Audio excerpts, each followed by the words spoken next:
ఎన్నో రాత్రులు వస్తాయి కానీ ఇది ఏ తొలిరేయి.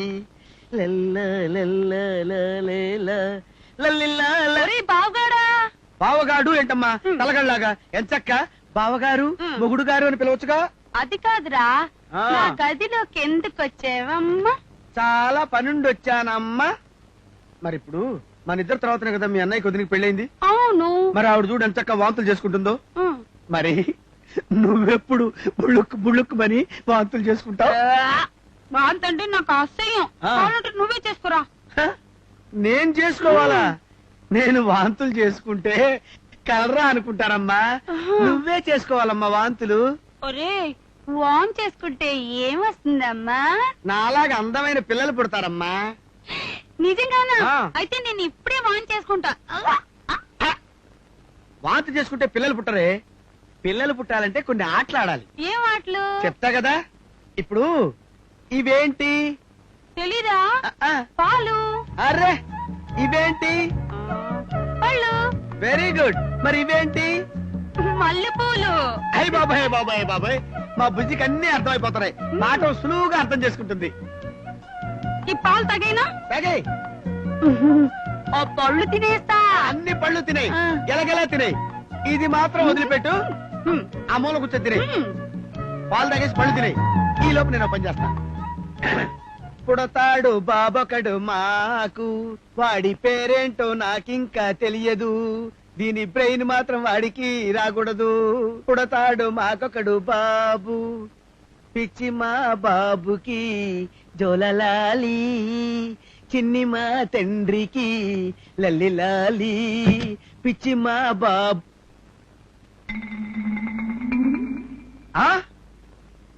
రోజా, ఎంత తెలివైన పని చేసావే. ఆహా, గ్లాస్ పాలు తాగావు, గెలర్టి పళ్ళు తిన్నావు, తలుపేసుకొని వెళ్ళిపోయావు. ఎన్ని సంవత్సరాలు నీతో ఇలాగా? బట్టతల కూడా వచ్చేసిందే నాకు. పెళ్లి చేసుకునేటప్పుడే ఈ బుద్ధి ఉండాలా నీకు? పిచ్చే మహారాజుకే రాణి, నువ్వు లోపలికి వెళ్ళి చదువుకోమ్మా. అలాగే అన్నయ్య.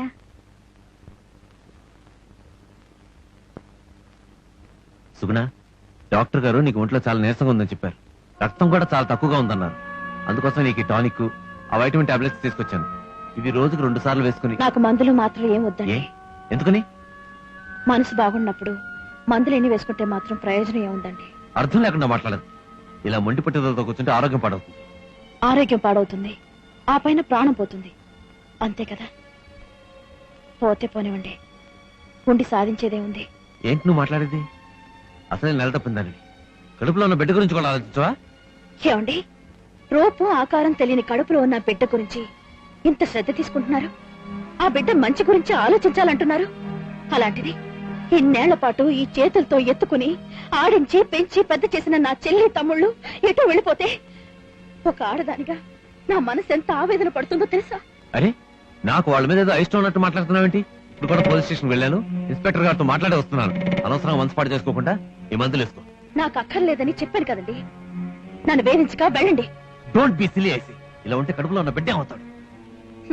ప్రాణాలిచ్చి పెంచిన వాళ్ళు ఏమైపోయారో తెలీదు. ఇంకా పుట్టని బిడ్డ బ్రతికితేయే చస్తేయే ఏమైపోతాయే? చిచ్చి, నువ్వు ఈ మధ్య మంచిగా ప్రవర్తించడం లేదు. నీకు పుట్టబోయే బిడ్డ గురించి నీ పెళ్ళాన్ని చెప్పిన తియ్యని కబుర్లు విని మురిసిపోతున్నావా? నీకొక కొడుకు పుడతాడు, వాణ్ణి చూసి ఇంటిల్లి పాది ఆనందించొచ్చని నేను ఆశపడుతుంటే వాడు చస్తే మాత్రం ఏమిటంటుందిరా మహాతల్లి. ఒరే బాబు, దానికి ఏమాత్రం ఇంటి చేస లేదురా. ఎప్పుడు చూసినా పుట్టింటి చేసే. అమ్మా, నాకన్నీ తెలుసు. దయచేసి బిడ్డ పుట్టేంత వరకు ఏం మాట్లాడదు. ఇల్లరికల్లో ఉన్న మజా. నన్ను ఆశీర్వదించు. ఎందుకురా? ప్రశ్నలొద్దు, తర్వాత చెప్తాను. ముందు ఆశీర్వాదం పడే. సరే, దీర్ఘాయుష్మాన్ భవ, మనోవాంఛా ఫలసిద్ధిరస్తు. ఏంటి ఉన్నట్టుండి నా మీద భక్తి పెరిగిందా? నీ మీద భక్తి కాదు మావా, మీ అమ్మాయికి తిక్కెక్కువైంది. దాన్ని రెక్క పట్టుకుని పక్క మీదకి లాగి రేపు చేసేస్తాను. రేపేంట్రా? రేపు మీ అమ్మాయి నేను చెప్తుంది. ఈడో పిచ్చి మాలకు.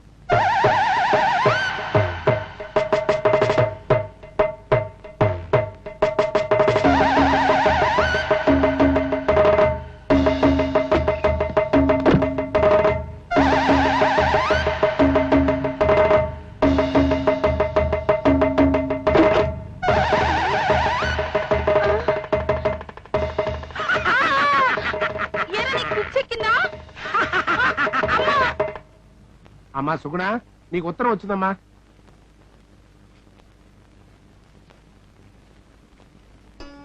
ఎవరు రాశారమ్మా? పిల్లలు మావయ్య ఆ? విజయవాడలో ఉన్నారట. ఆహా, చెల్లెలు లక్ష్మి పెద్ద మనిషి అయిందట. శుభం. అయితే నువ్వు అబ్బాయికి చెప్పి వెంటనే బయలుదేరు. అలాగే మావయ్య. నాకు ఆఫీస్ పని మీద అర్జెంట్ గా టూర్ వెళ్ళే పని ఉంది. ఒక పని చేద్దామా? ఏమిటండి మా నాన్న పంపిద్దాం. అదేం మాటండి? మా చెల్లి ఇప్పుడున్న పరిస్థితుల్లో తోడు కోసం వెళ్ళవలసింది మగవాళ్ళు కాదండి, ఆడవాళ్ళు. పోనీ నేను చూసొస్తానండి. ఏంటి సుగుణ, నువ్వు అసలే నీరసంగా ఉన్నావు. జర్నీలో అవి మంచివి కావని డాక్టర్ చెప్పారుగా. డాక్టర్లు అన్నాక అలాగే చెప్తారు. అవన్నీ పట్టు కూర్చుంటే పనులు జరగవు. సుగుణ, ఏది ఏమైనా నువ్విప్పుడు వెళ్ళటం మాత్రం నాకు ఇష్టం లేదు.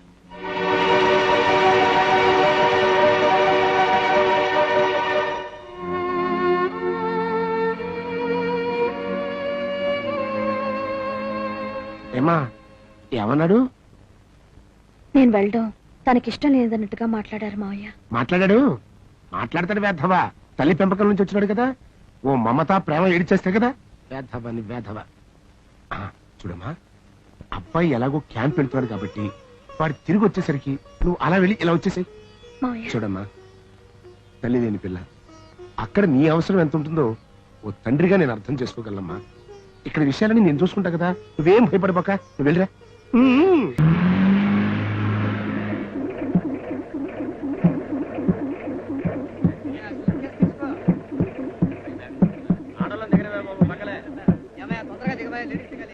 సార్ 5 లక్షల రూపాయలు బంపర్ టికెట్ సార్. ఒక్కటి కొనండి సార్.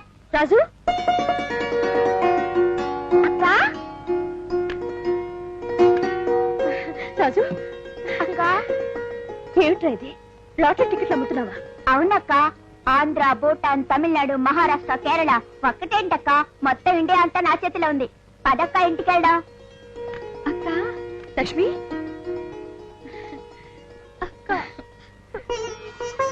ఎందుకమ్మా కన్నీళ్ళు? ఈ అక్క వచ్చేసిందిగా, ఊరుకో. అయినా నాతో ఒక మాట చెప్పి రావచ్చు కదా. ఎందుకు ఇలా వచ్చేసారు? మీకేమైనా అయితే?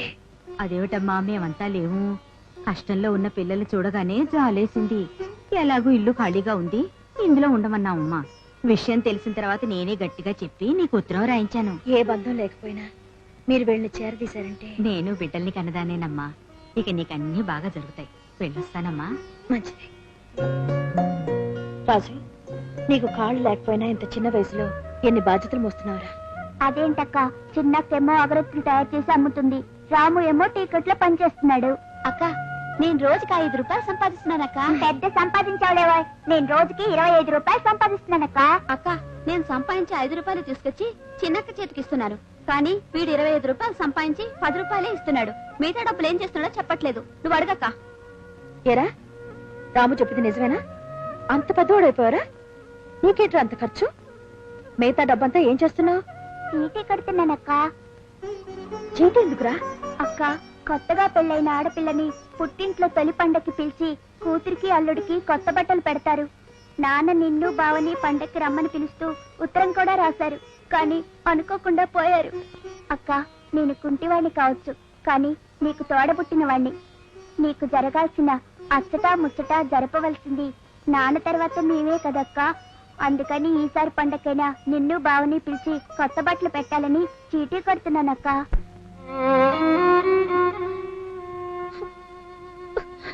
రాజు,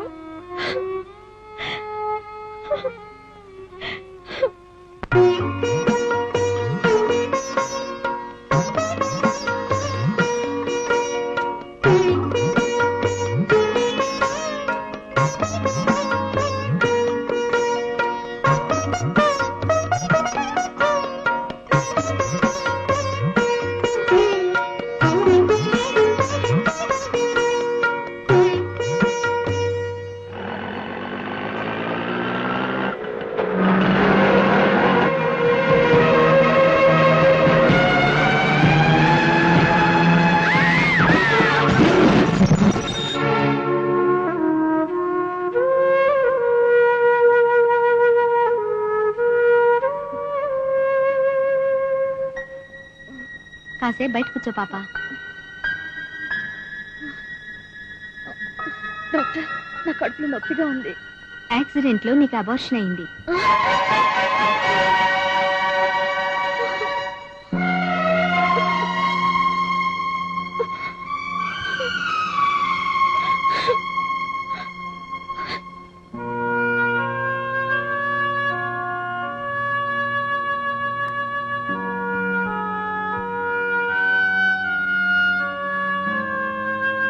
అమ్మా ఏంటమ్మా అలా ఉన్నావు?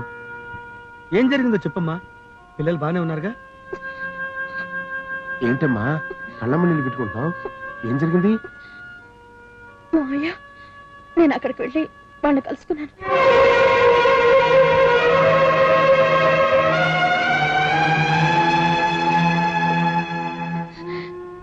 నేను ఊరు వెళ్తానంటే వద్దన్నారు మీ అబ్బాయి. అయినా ఆయన మాట వినకుండా వెళ్ళాను. ఇప్పుడు జరిగిన విషయాన్ని ఆయనకి నేను ఎలా చెప్పగలను మావయ్య? చూడమ్మా, తొందరపడి ఈ విషయాన్ని బయట పెట్టమాక. మీ ఆయన సంగతి అట్టుంచు. పొర్రపాటుని ఈ విషయం మీ అత్తకి తెలిసిందనుకో, పిచ్చి కుక్కలాగా గంతులు వేస్తుంది. నువ్వేం జరగనట్టే ఊరుకోమ్మా. టైం చూసుకుని బావకు అన్ని విషయాలు మేము చెప్తాం కదా. అవునమ్మా, వెళ్ళి విశ్రాంతి తీసుకో. వెళ్ళమ్మా. నువ్వు వెళ్ళమ్మా. వెళ్ళు. రా నాయనా రా. నువ్వు పని పని అని ఊళ్ళు పట్టుకొని తిరుగుతుంటే నీ పెళ్ళాం కూడా పైలా పచ్చిసలా ఊళ్ళు తిరుగుతుంది. ఇది ఒక పద్ధతి పాడు ఉన్న ఇల్లులా నాకు కనపట్లేదురా. ఎవరిష్టం వచ్చినట్టు వాళ్ళు వెళ్ళి రావడానికి ఇదేమన్నా హోటలా? ఏమిటమ్మా నువ్వు చెప్పేది? నువ్వు వెళ్ళొద్దని చిలక్కి చెప్పినట్టు చెప్పావా? ఆ మహాతల్లికి మొగుడంటే గౌరవం ఉందా? తన దారిని తను తుర్రును ఊరెళ్ళొచ్చింది. ఇలా అయితే నీ మర్యాద గౌరవం ఏమైనట్టు? సరేనమ్మా, అవన్నీ నేను మాట్లాడకనుకుంటాగా, నువ్వు ఊరుకో. అంటే ఏమిట్రా? నేను మాట్లాడకూడదంటావా? నాకు నోరు విప్పే హక్కే లేదంటావా? అమ్మా, నీకు ఎన్నిసార్లు చెప్పాను తన డెలివరీ అయ్యేంత వరకు తన మనసు కష్టపెట్టకుండా జాగ్రత్తగా చూసుకోమని. ఓ మై గాడ్, ఎంత చిత్రంగా ఉందిరా. ప్రపంచంలో ఇంకెవ్వరు బిడ్డలు కన్ననట్టు నీ పెళ్ళం ఒక్కతే కంటున్నట్టు ఎలా మాట్లాడుతున్నావురా? పువ్వుల్లో పెట్టి చూసుకునే నీలాంటి భర్త దొరకడం దాని అదృష్టం. అచ్చోసిన ఆంబోతు లాంటి మీ నాన్న దొరకడం నా కర్మ.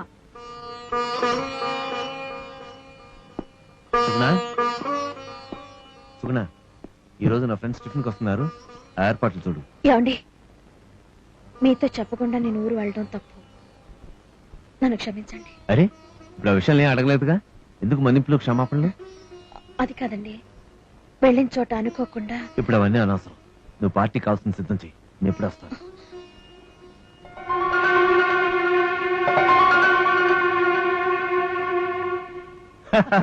భలే జోకేశావరా. సుగుణ గారు, మా రవి తండ్రి కాబోతున్నాడని తెలిసి ఏ 5 స్టార్ హోటల్ పార్టీ ఇస్తాడనుకున్నాం, కానీ ఇలా సింపుల్ గా తేల్చేస్తాడని అనుకోలేదు. ఒరే తిండిపోతున్నాడు, బిడ్డ పడితే ఎలాగో 5 స్టార్ హోటల్ పార్టీ ఇస్తాను గానీ ముందు నీ టిఫిన్ మింగు. చూడమ్మా, మీకు పుట్టబోయే బిడ్డ అబ్బాయిని మీ ఆయన, అమ్మాయిని నేను పందెం కాశాం. నేను గెలవడం నీ చేతుల్లో ఉంది. రేయ్, బిడ్డ పుట్టే వరకు గెలుస్తానా ఓడతానా అని టెన్షన్ ఫీల్ అవ్వకలేదురా.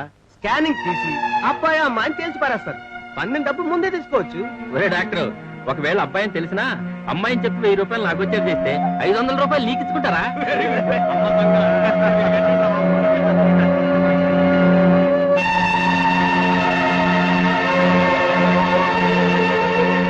సుగుణ,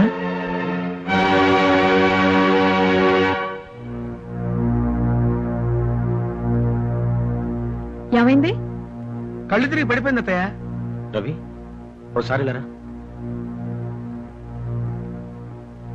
రవి, ఓ బ్యాడ్ న్యూస్ రా. ఏంట్రా? నీ భార్యకి అబార్షన్ అయింది. అపార్షన్ అయిందా? దానికి తెలియకుండా ఎలా జరుగుతుందిరా? ఒరే రవి, మొట్టమొదటిసారిగా ఇంట్లో మనవడు పుడతాడని ఎంతో ఆశగా ఎదురు చూస్తుంటే ఇదే అశుభం రా. రవి, తను ఎందుకో భయపడి నీతో నిజం చెప్పుండకపోవచ్చు. ఇదేం పెద్ద ఘోరమైన విషయం కాదు. అనవసరంగా తన్నేమనుకో. మళ్ళీ వచ్చి చూస్తాను. సారీ రవి, ఇలా బ్యాడ్ న్యూస్ వినాల్సి వస్తుంది అనుకోలేదు. We're very sorry. వెళ్ళొస్తారా?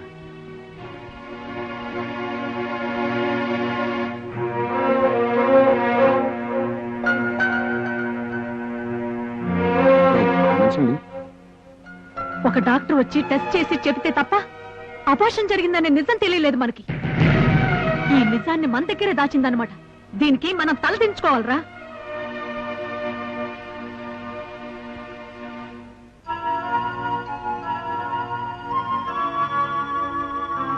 ఏమండి, నన్ను మన్నించండి.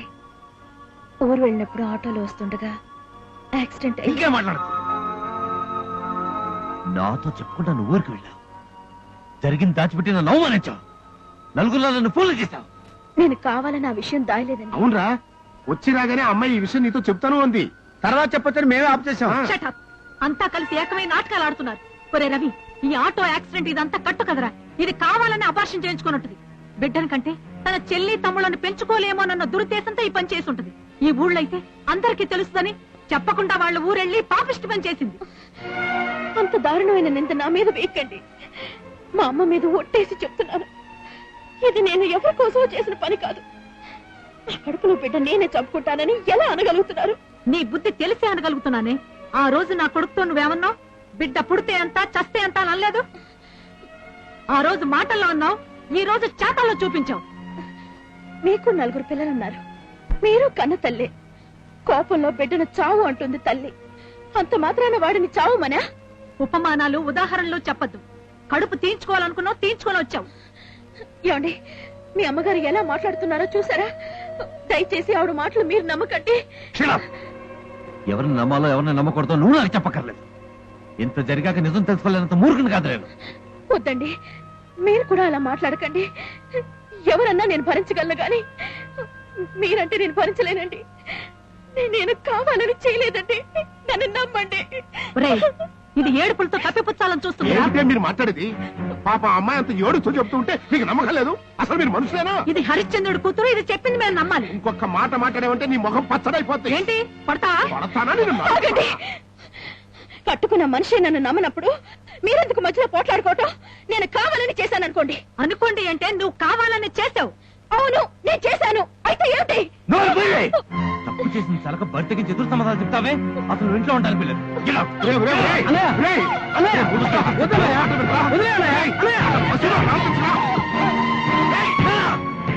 ఇది నా సొంత విషయం, మీకెవరికి సంబంధం లేదు. పోండి, పోండి.